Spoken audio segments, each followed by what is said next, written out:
Hello दोस्तों, जय माता दी। मेरा और मेरे एस म्यूजिकल ग्रुप में आप सभी का बहुत बहुत स्वागत है। तो मैं बहुत ही प्यारा पति पत्नी का नोक झोंक गीत लेके आई हूँ। जैसा होगा आप लोग कमेंट में ज़रूर बताइएगा।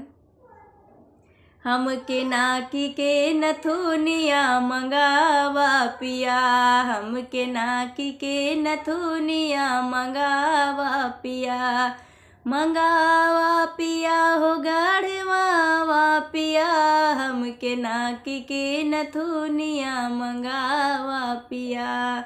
अपना ले आवा चाहे ससुर से मंगावा, अपना ले आवा चाहे ससुर से मंगावा, चाहे बेच के ससुइया का ले आवा पिया, चाहे बेच के ससुइया का ले आवा पिया, हमके नाकी के नथुनिया गढ़वावा पिया, हमके नाकी के नथुनिया गढ़वावा पिया।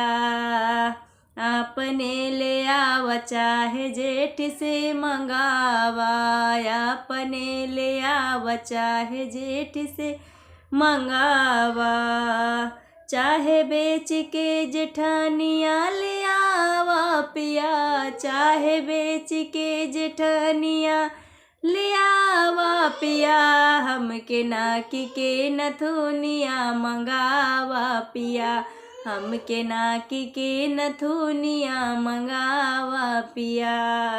अपने ले आवा चाहे देवर से मंगावा, अपने ले आवा चाहे देवर से मंगावा, देवर से मंगावा चाहे देवर से मंगावा, चाहे बेच के ननदिया ले आवा पिया, चाहे बेच के ननदिया ले आवा पिया, हमके नाकी के नथुनिया मांगवावा पिया, हमके नाकी के नथुनिया मांगवावा पिया।